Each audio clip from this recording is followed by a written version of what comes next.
vais vous lire 2 histoires. Vous avez de la chance. Je peux peut-être vous lire 2 histoires de cet album. Mais si nous n'avons pas le temps, je ne vous en lirai qu'une. Donc on va choisir tout de suite l'histoire qu'on va lire ensemble. Alors, juste ici, nous avons les différentes histoires. Je pense que vous voyez le reflet de mes écouteurs.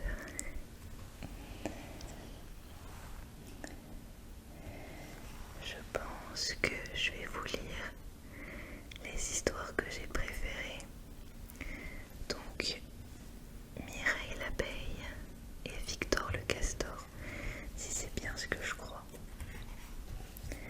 Alors j'avais effectivement numéroté les pages. Attendez.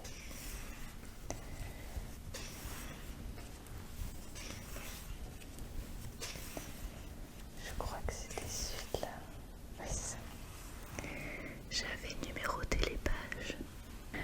Donc on va commencer par Victor le castor, que je trouve juste adorable. Voilà. Donc Victor le castor. Victor ne voulait pas grandir. Pourtant, il grandissait. Il grandissait si vite qu'un jour, ses parents s'étonnèrent de le voir encore à la maison. « Victor, mon garçon, dit le père Castor, tu es grand et fort. Il est temps que tu bâtisses ta propre maison, comme je l'ai fait autrefois pour nous tous. Tiens, prends ma hache et va dans la forêt. Choisis-toi un bel arbre, ni trop vieux, ni trop frêle. Coupe-le bien proprement, puis cherche un endroit calme au bord de la rivière, où tu pourras t'installer et fonder ta propre famille. » Donc là, vous avez la maman de Victor, le papa et Victor qui sont donc dans leur petite maison.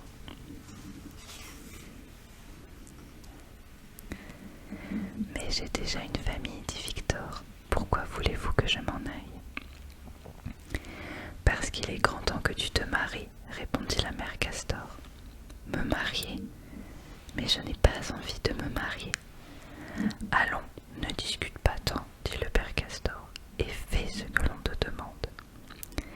Craignant de fâcher ses parents, Victor prit la hache de son père et lui promit de construire une belle cabane.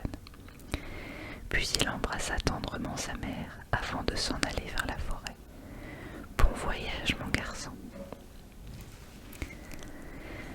Donc, les parents de Victor et le petit castor qui s'en va de chez lui alors qu'il n'avait pas vraiment très envie. C'est elle que j'adore. Une fois dans la forêt, Victor chercha un arbre ni trop vieux ni trop frêle. Celui-ci fera l'affaire, se dit-il en s'arrêtant devant un sapin. Il leva sa hache et tchac, tchac, tchac, se mit à la tâche.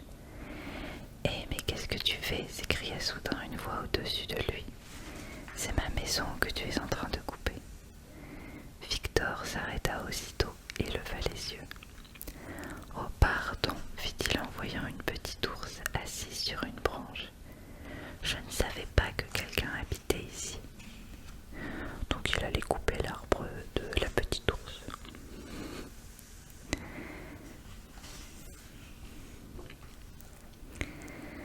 La petite ours descendit de son arbre en vitesse. « Ça va, ce n'est pas trop grave, dit-elle, après avoir rapidement inspecté le tronc. Il s'en remettra.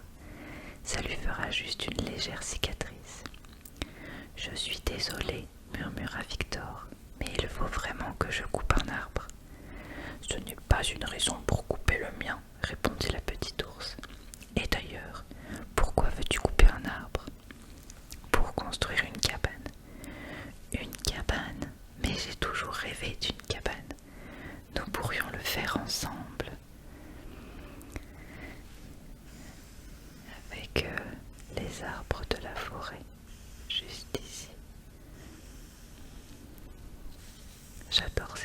c'est super mignon.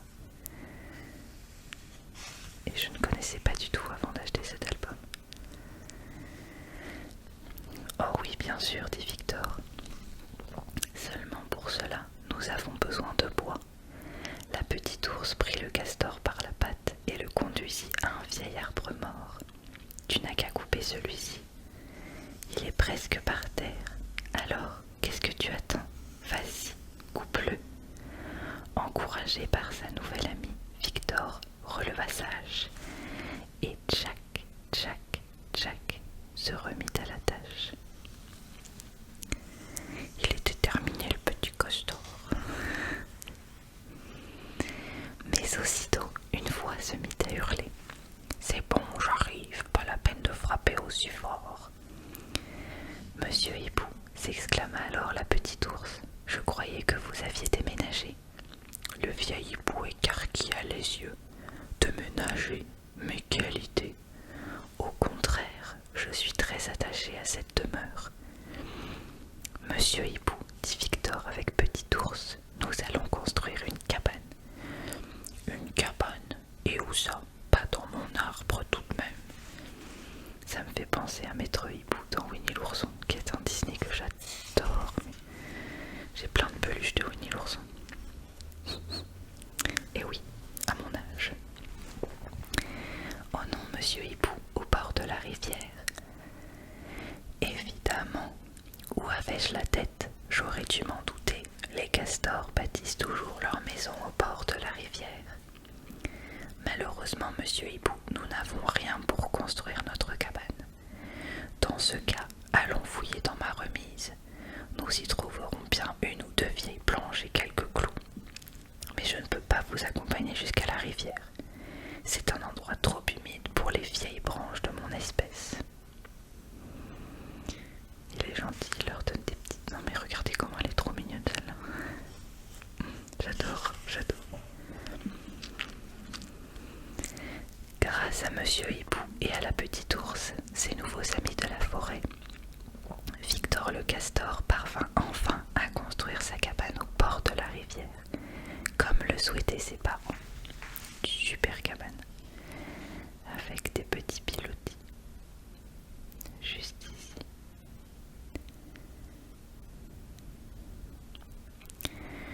Une mignonne petite cabane, avec la petite ours qui l'aide à mettre les planches. Attendez, j'en ai pris trop, je crois. Voilà. Vraiment, c'est une bien jolie maison que tu as là, lui dit la petite ours. Oui, répondit Victor, elle est vraiment très réussie. J'espère que tu m'y inviteras souvent. Reviens quand tu veux, petit ours. Justement, demain je comptais aller à la pêche. Eh bien, passe et nous irons ensemble. Alors, à demain, Victor. À demain, petit ours.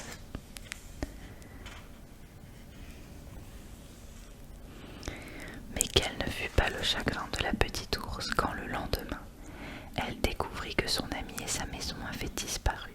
« Je n'ai pourtant pas rêvé, se dit-elle, c'est bien là que se trouvait la cabane. Et Victor, où est-il passé? Victor, Victor, réponds-moi, c'est moi, petit ours. Oh, la pauvre, ça me fend le cœur. » Et là, elle longeait tristement la rivière quand soudain, elle entendit un petit cri. Par ici, de l'autre côté. Oh, Victor, c'est vraiment toi? Bien sûr, qui veux-tu que ce soit? Allez, viens.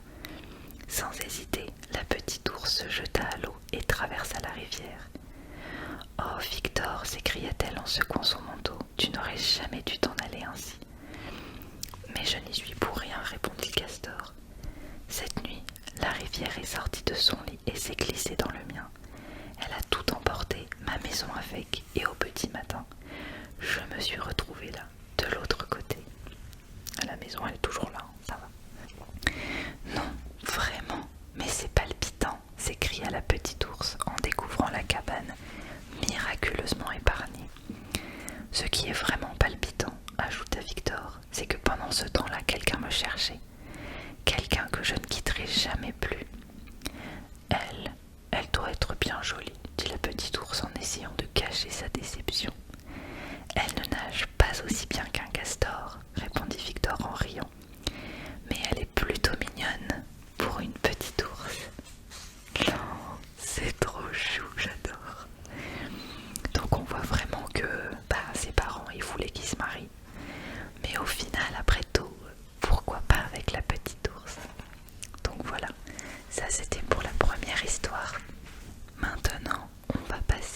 à la deuxième histoire, mais qui est plutôt dans le livre de Mireille l'Abeille, parce que c'est quand même l'héroïne de ce livre-là. Et là, vous avez Léon, le nain, il s'appelle comment déjà? Gabriel? Non, je pense pas que ce soit lui. Est-ce que c'est pas le lutin de Noël? Bon, moi je sais plus comment il s'appelle. Ça, c'est le pou, je crois. Et oui, je me souviens plus. Ouais, j'ai pas une très bonne connaissance de Mireille l'Abeille, mais j'adore quand même. Donc la deuxième histoire, Mireille l'Abeille. Il était une fois une abeille qui s'appelait Mireille. Elle vivait dans une toute petite maison, nichée au pied d'un rosier. Donc le rosier, il est là, vous avez une fleur, deux fleurs. Là, vous avez des pétales avec une jolie maison rose et bleue. J'adore. Christina Cordula te dirait que tout est belle, ma chérie. Comme chaque matin, et là vous vous dites c'est qui cette folle? Elle agitait, moi, pas Christina Cordula. Ouais, moi je vous sors des références comme ça, vous savez pas d'où ça sort. Moi non plus d'ailleurs. Comme chaque matin, elle agitait ses ailes et s'en allait travailler. Elle se posait sur une fleur, ramassait un peu de pollen, puis elle en butinait une autre, puis une autre, et ainsi de suite durant toute la journée. Ça avait des très jolies couleurs, ces albums, ils sont vraiment très jolis, je trouve. Ils font rêver en fait. Une fois rentrée chez elle, Mireille faisait de délicieux pots de miel très parfumés et aussi des bonbons dorés qu'elle enveloppait dans des papiers colorés. Comme j'adore compter, on va compter les pots de miel très parfumés. 1 pot, 2 pots, 3 pots, 4 pots, 5 pots, 6 pots, 7 pots. Et maintenant de bonbons. 1, 2, 3, 4, 5 et 6.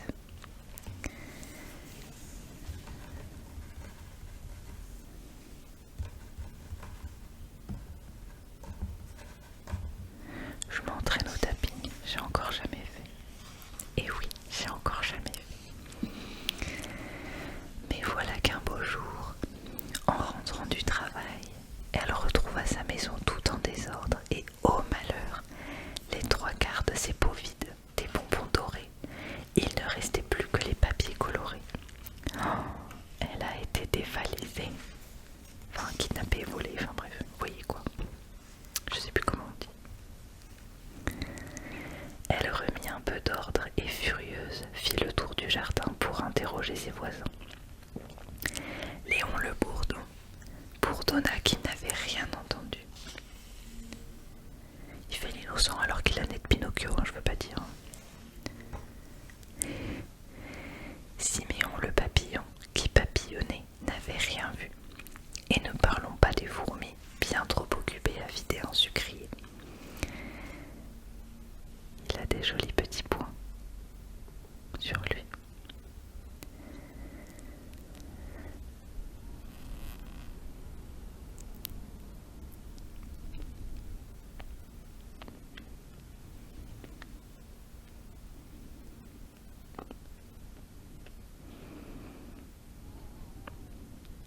Est-ce que vous voulez qu'on les recompte? Parce que j'ai pas compté.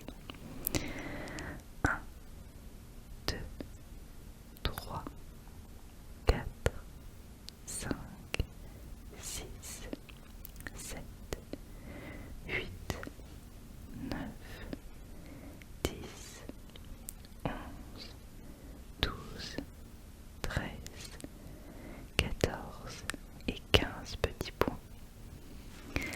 Mireille rentra donc chez elle pour se coucher et oublier un peu cette histoire. Mais devinez ce qu'elle trouva dans son lit. En attendant que vous deviniez, on va compter les belles roses qui sont au-dessus de sa maison.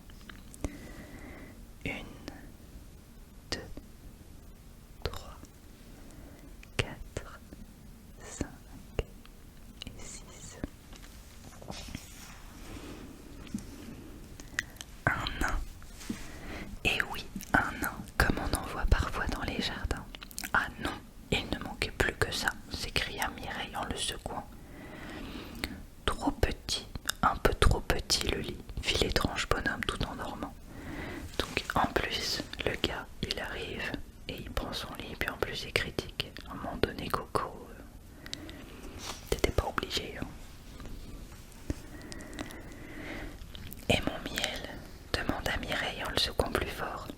Bon, trop bon le miel, fit-il toujours endormi. Et en plus il assume. Et mon palais, ajouta-t-elle en lui tapant un peu le derrière. Turlututu, qu'est-ce que c'est? Cria-t-il tout à fait réveillé. D'un bond, il sauta du lit et disparut dans la nature. Turlututu, chapeau pointu.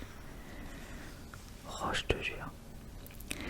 Dans sa précipitation, le lutin perdit son chapeau pointu, oublia ses petits chaussons, juste là, et une clochette que Mireille trouva fort jolie. Eh ben, il mérite pas de les récupérer, hein, et t'as piqué ton miel à un moment donné. Si vous voyez par hasard dans le ciel une abeille qui ressemble à un lutin, vous n'aurez pas rêvé. Et si vous trouvez dans votre jardin un très petit nain qui ne ressemble plus vraiment à un lutin, vous n'aurez toujours pas rêvé. Et c'est donc la fin de l'histoire de Mireille l'abeille. Alors, j'espère que ces deux histoires vous auront plu. Et n'hésitez pas à me dire si vous voulez que je refasse une vidéo dans ce style, parce que j'adore raconter des histoires. C'est drôle parce que j'adore le tapping, donc le tapping comme ça.